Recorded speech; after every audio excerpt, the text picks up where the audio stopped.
दोस्तों याद करो कि वो दौर कितना सुनहरा दौर था कि जब गांव के अंदर अगर कोई लड़की होती थी, भले ही वो किसी की बहन हो, पूरा गांव उस लड़की को अपनी बहन समझता था।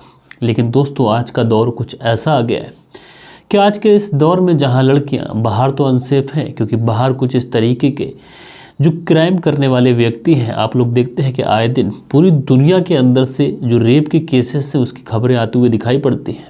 लेकिन दोस्तों ज़रा सोचिए, अगर कोई लड़की बाहर अनसेफ है लेकिन घर के अंदर ही अगर उसकी असमत के, अगर उसकी इज्जत के लुटेरे बैठे हो, तो फिर लड़की कहाँ जाएगी। और दोस्तों आज की जो घटना मैं आप लोग को सुनाऊंगा, ये घटना वाकई काफ़ी ज़्यादा परेशान करने वाली है, काफ़ी ज़्यादा हैरान करने वाली है। दोस्तों इंसान को इंसान इसलिए कहा जाता है कि इंसान के अंदर इंसानियत होती है, लेकिन धीरे धीरे उसकी जो इंसानियत है ये अब इंसानियत ख़त्म होती जा रही है। यानी इंसान एक तरीके से एक दरिंदा बन चुका है, एक हैवान बन चुका है।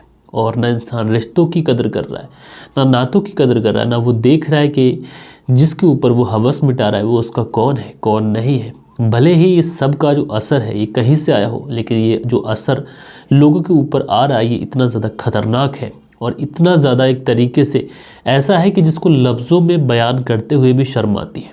और दोस्तों जो ज़्यादातर आप लोग क्राइम की स्टोरी सुनते हैं, उन क्राइम की स्टोरी में आप लोग देखते हैं कि पहले एक कत्ल होता है और कत्ल के पीछे की जब पुलिस वजह निकालती है तो अवैध संबंध या फिर दुष्कर्म, ऐसी सारी चीज़ें आती हैं। लेकिन दोस्तों सबसे ज़्यादा अहम चीज़ वो ये है कि क्राइम करने वाला जो भी व्यक्ति है, भले ही वो कितनी सफाई से क्राइम कर दे, भले ही कितना सतर्क होकर क्राइम कर दे, लेकिन पुलिस उसके गिरेबान तक पहुंचती है और उसका जो भेड़िए वाला चेहरा होता है यह समाज के सामने बेनकाब होता है और उसके बाद में वो व्यक्ति जेल के अंदर सलाखों के पीछे अपनी सारी ज़िंदगी गुजारता है। तो दोस्तों क्या हुआ था आज की इस घटना में, परत दर परत, पॉइंट टू पॉइंट विस्तार से मैं आप लोग को बताऊंगा। बस आप लोग इस वीडियो में अंत तक बने रहिएगा। तो दोस्तों रात के 8 बज चुके हैं। मैं हूं आप सभी का अपना शाहवेज मलिक और हाजिर हूं आप लोग के सामने फिर से एक क्राइम की कहानी को लेके, एक क्राइम की स्टोरी को लेके। अच्छा, बहुत सारे लोग बोलते हैं कि सर बात कहाँ की जाए, तो आप लोग के लिए एक मैं तरीका बता रहा हूँ कि आप लोग चाहें तो मुझसे बात कर सकते हैं। और बात करने के लिए आपको करना क्या है कि 8 बजे जब अपनी वीडियो लाइव करते हैं तो उस समय जो वीडियो है वो लाइव में चलती है, तो वहाँ पर लाइव चैट का एक ऑप्शन आता है। आप लोग यहाँ पे देख सकते हैं बराबर में एक लाइव चैट का ऑप्शन आ रहा है। लाइव चैट पे जाके अगर आप उसी समय मुझसे बात करेंगे तो जब तक वीडियो लाइव रहेगी मैं आपसे बात करता रहूँगा। तो इस तरीके से आप मुझसे बात कर सकते हैं। दूसरी चीज़ दोस्तों, अगर आप लोग कोई कमेंट्स करना चाहते हैं, किसी को बर्थडे विश करना चाहते हैं, किसी को किसी की सालगिरह की बधाई देना चाहते हैं, तो आप लोग अपने कमेंट्स कर दीजिएगा और आप लोग के जो भी कमेंट्स रहेंगे ये कल के दिन मैं अपने वीडियो में ज़रूर से ज़रूर शेयर करूँगा। तो चलते हैं दोस्तों, ज़्यादा वक्त न लेते हुए सीधा सीधा इस कहानी का रुख करते हैं। और दोस्तों आज की जो घटना मैं आप लोग को सुनाने जा रहा हूँ, आज की जो कहानी मैं आप लोग को सुनाने जा रहा हूँ, दरअसल ये जो कहानी है ये कहानी है महाराष्ट्र से।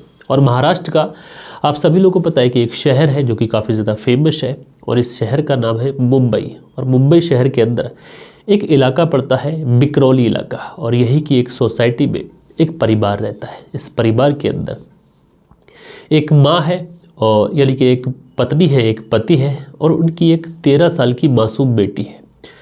अब 13 साल की मासूम बेटी है, 31 दिसंबर वाले दिन की बात है। जो माता पिता हैं वो नौकरी करते हैं, आए दिन अपनी नौकरी पर जाते हैं, सुबह को जाते हैं, शाम को लौट के आते हैं। इसी तरीके से जो इनकी दिनचर्या है वो चलती है। यानी परिवार के जो खर्चे हैं उसे पूरा करने के लिए माता और पिता दोनों को नौकरी करनी पड़ती है। और इस वजह से जब ये लोग नौकरी पर जाते हैं तो अक्सर जो इनकी बच्ची है मासूम सी, वो घर पर रह जाती है। अब जब बच्ची घर पर रह जाती है तो इस बीच में कुछ ऐसा हो जाता है कि जिसको सुनने के बाद यकीनन आप लोग परेशान हो सकते हैं। दरअसल मैं बात कर रहा हूँ 31 दिसंबर साल 2023 की। 31 दिसंबर साल 2023 सुबह सुबह का वक्त था कि इस घर में जो महिला है, जो माँ है इस बच्ची की, वो सुबह सुबह अपने काम पे जाने के लिए तैयार हो ही रही होती है कि उसी समय उसकी नज़र उसकी बच्ची के ऊपर पड़ती है। जब बच्ची के ऊपर उसकी नज़र पड़ती है तो देखती क्या है, इस बच्ची का जो पेट है ये सामान्य अवस्था से थोड़ा बड़ा दिखाई पड़ता है। वो बच्ची से पूछती है बेटा इधर आइए, और उस बच्ची को बुलाकर अकेले में लेकर जाती है। उससे पूछती है कि बेटा तुम्हारा जो पेट है ये सामान्य अवस्था से थोड़ा बड़ा है, क्या हुआ। तो वो जो लड़की है वो खामोश रहती है, कुछ बताती नहीं है। लेकिन लड़की मात्र 13 साल की है। 13 साल की उम्र में ना तो बच्चों का पेट होता है ना तो कुछ ऐसी चीज़ें।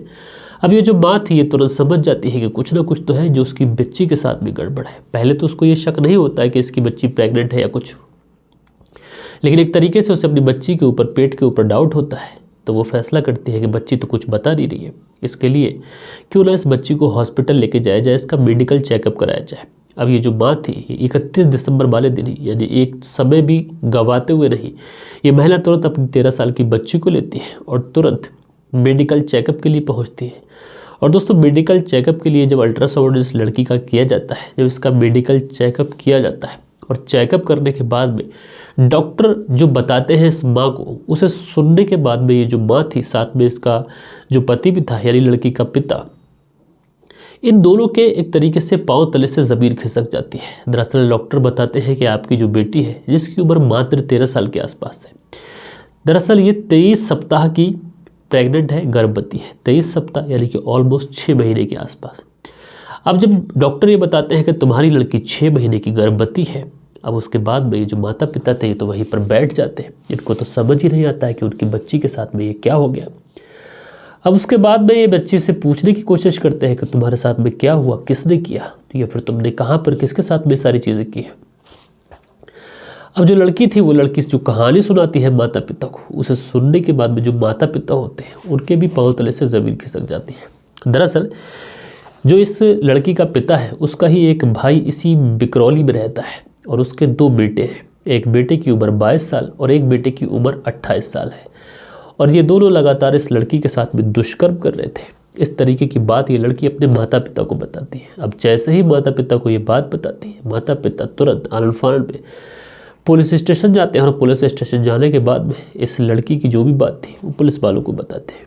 अब पुलिस वाले जब इस लड़की से पूछते हैं, बेटा तुम्हारे साथ क्या हुआ, तो लड़की बड़ी डरी सहमी सी रो रही है। उसके साथ जो हुआ, यकीन लोगों को काफ़ी ज़्यादा परेशान करने वाला भी था। और उसके बाद में लड़की जो पुलिस वालों को बताती है, पुलिस वाले भी जब ये सुनते हैं तो उनकी आंखों में एक तरीके से आंसू आ जाते हैं। दरअसल ये लड़की बताती है कि साहब, मेरी उम्र मात्र 13 साल के आसपास है और मेरी माँ और मेरे पिता दोनों नौकरी करते हैं और अक्सर नौकरी के सिलसिले में ये सुबह सुबह अपनी ड्यूटी जाते हैं और उसके बाद शाम को ही लौट के आते हैं। इस बीच में उसका एक भाई है जिसकी उम्र 18 साल के आसपास है, वो लगातार हमारे घर आता था। और उसका दूसरा भाई है जिसकी उम्र लगभग 22 साल के आसपास है। ये दोनों मेरे चचेरे भाई हैं, ये अक्सर हमारे घर आते थे। अब हमारे माता पिता भी इन दोनों के आने से ऐसा क्यों परहेज़ करेंगे, क्योंकि एक तरीके से रिलेशन में है, चचेरे भाई हैं और मैं उनकी बहन हूँ। अगर वो घर आते हैं तो ऐसी कोई दिक्कत वाली बात थी नहीं। माता पिता सोचते हैं कि रिश्तेदारी है, एक तरीके से ख़ानदान है और इस तरीके की अगर वो आना जाना है तो इसमें कोई नई बात नहीं है।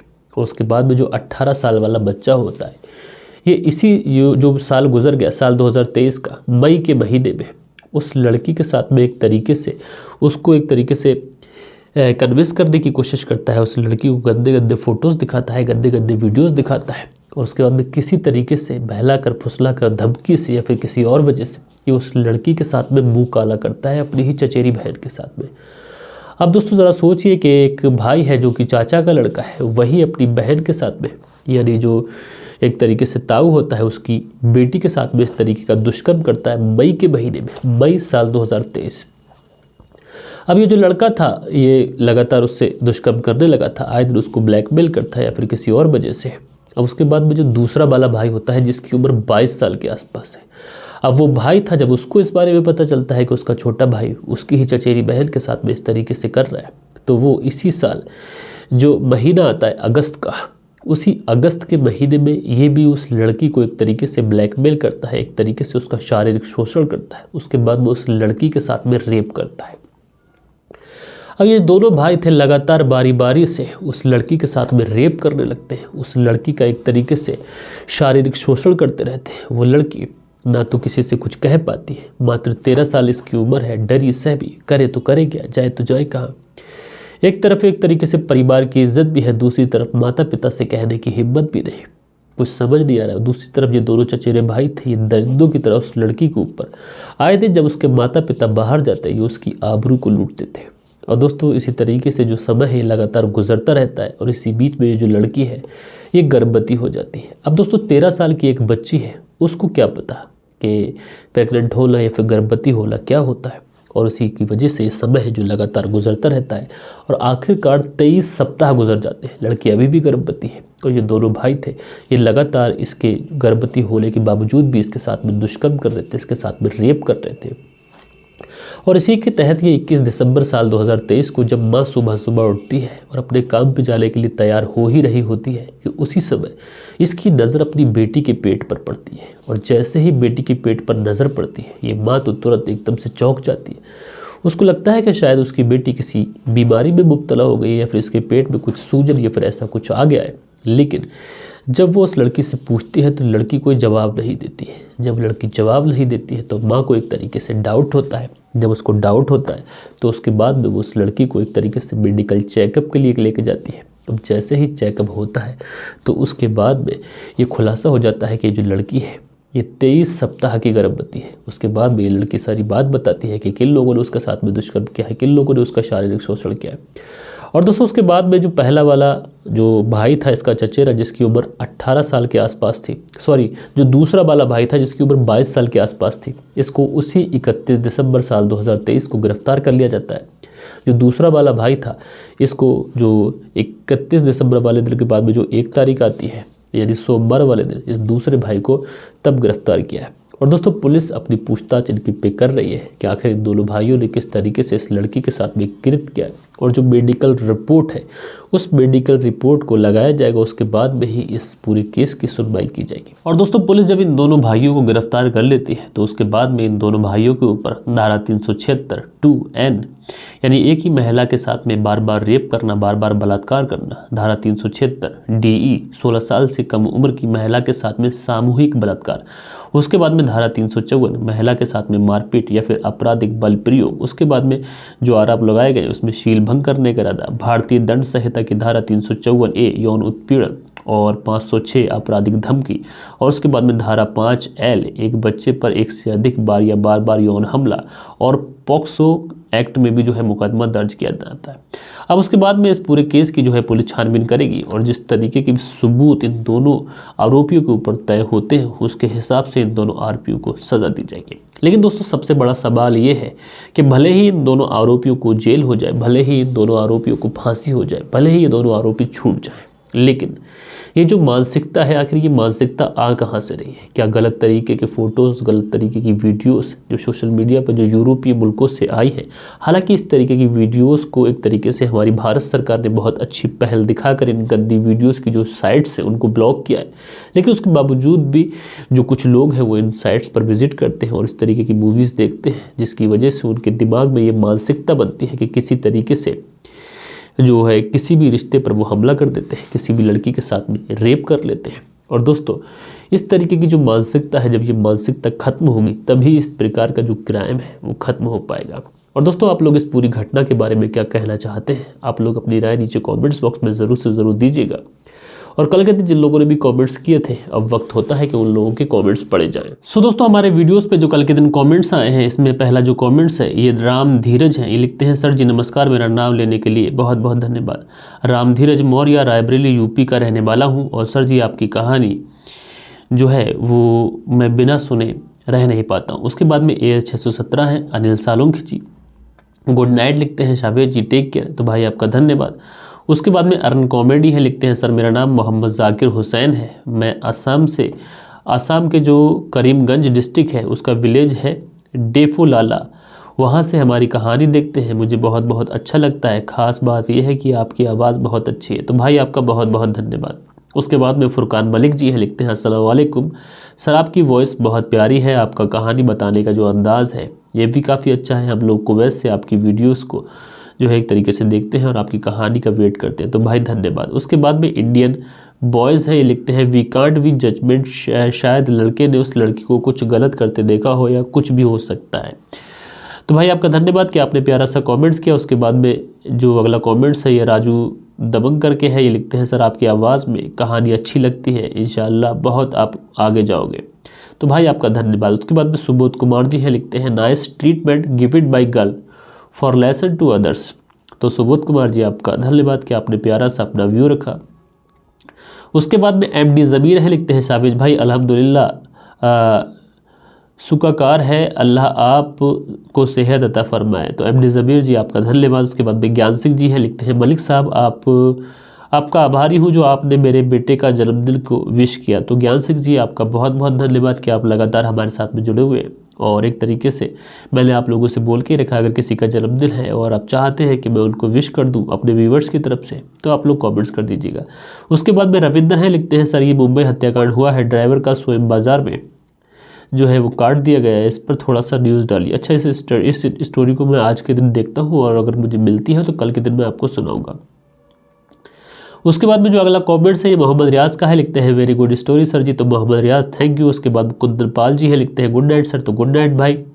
उसके बाद में हंसते रहो करके आईडी है, लिखते हैं वो लड़का खुद जिम्मेदार है। उसके बाद में विष्णु खवारा है, लिखते हैं गुड मॉर्निंग सर, तो गुड मॉर्निंग। उसके बाद में अगला कमेंट्स आता है अस्सलाम वालेकुम भाई, लड़की के साथ लड़के ने गलत किया, लेकिन लड़की को कानून हाथ में नहीं लेना चाहिए था और कानून को उसकी भी ज़िंदगी ख़राब हो जाएगी। उसके बाद में रविंद्र है, लिखते हैं बहुत अच्छी है आज की कहानी, गुड लक सर, तो भाई धन्यवाद। उसके बाद में जो अगला कमेंट्स है वो लिखते हैं सर भू आईटी सेल पर वीडियो बनाइए, बनारस में जो मोदी के चमचा गैंगरेप किया है उस मामले को स्टोरी चाहिए। तो देखो भाई, ऐसा नहीं है कि अगर कोई क्राइम हुआ है तो उसमें मोदी जी ने या फिर योगी जी ने किसी को बोला है क्राइम करने के लिए। कानून सबके लिए बराबर है और जो हमारी करंट गवर्नमेंट है ये इस पर बहुत अच्छा काम भी कर रही है। यानी जो भी क्राइम करने वाला व्यक्ति होता है वो पुलिस की गिरफ्त से बच नहीं पाता और पुलिस उसको ज़रूर से ज़रूर सज़ा देती है। उसके बाद में आलोक है, लिखते हैं ऐसे लोगों का यही अंजाम होता है। और उसके बाद में जो अगला कमेंट है ये लिखते हैं अनुज गोदारा जी, लिखते हैं सर जी नमस्कार, आपकी कहानी 2 दिन से दिन में सुन रहा हूँ, रात को थोड़ा बिजी रहता हूँ, तो भाई धन्यवाद। देव कुमार जी लिखते हैं नाजायज़ रिश्तों में यही हो रहा है, किसी भी प्रॉब्लम का सलूशन क्राइम नहीं होता, जय हिंद, तो जय हिंद भाई। उसके बाद में सुनील त्यागी जी है, लिखते हैं नमस्कार भाई साहब, रेणु सुनील त्यागी श्याला बुलंदशहर से, तो आप दोनों पति पत्नी का बहुत आभारी हूँ। उसके बाद में नासिर पठान है, लिखते हैं सर आप कहाँ से हो, तो भाई मैं उत्तर भारत से हूँ। उसके बाद में ज्ञान सिंह जी है, लिखते हैं मलिक साहब कल्याणी 9 जनवरी को मेरी प्यारी बेटी मोनिका की मैरिज एनिवर्सरी है, हो सके तो विश करना, खुशी होगी। तो ज्ञान सिंह जी आपकी जो प्यारी सी बेटी है 9 तारीख को, जो कि आज के दिन आपकी जो प्यारी सी बेटी है मोनिका, उनकी जो मैरिज एनिवर्सरी है, उनको उनकी मैरिज एनिवर्सरी की, उनको उनकी शादी की सालगिरह की ढेर सारी बधाइयाँ मेरी तरफ से, मेरी फैमिली की तरफ से और मेरे सारे व्यूवर्स की तरफ से। उसके बाद में राजा जानी है, लिखते हैं भाई मेरा नाम क्यों नहीं बोलते हो, आई एम वकील कुरैशी कैराना यूपी से। तो वकील कुरैशी जी आपका धन्यवाद कि आपने कमेंट्स किया, लेकिन आपका अगर नाम मिस हो गया होगा किसी वजह से तो आपने लेटेस्ट कहानी पे कमेंट्स नहीं किया होगा। अगर आप लोग लेटेस्ट कहानी पे कमेंट्स करेंगे तो आपका कमेंट्स ज़रूर पढ़ा जाएगा। उसके बाद में नवजोत सिंह है, लिखते हैं गलती तो लड़की की है। उसके बाद में सुनील झाकर जी हैं जो कि सेंट्रल जेल बीकानेर से, लिखते हैं नाम लिखते हैं सुनील चौधरी। उसके बाद में जो अगला कॉमेंट्स है ये मोहन सिंह राजपुरोहित है, लिखते हैं लड़की ने सही किया। उसके बाद में सचिन कुमार बक्सर बिहार से कहानी देखते हैं। उसके बाद में जो अगला कमेंट्स आता है वीके जोन का आता है, तो वीके जोन धन्यवाद। उसके बाद में फौजिया खान है और ये लिखती है अस्सलाम वालेकुम, 4 बजे कौन मिलने जाता है, सोशल मीडिया पर भी सोच समझकर दोस्ती करनी चाहिए। तो फौजिया खान आपने ठीक कहा। उसके बाद में हैदर सलमान है, लिखते हैं ऐसे लड़कों को यही हाल होना चाहिए और आपकी कहानी और वॉइस बहुत अच्छी है। तो भाई आपका बहुत बहुत धन्यवाद।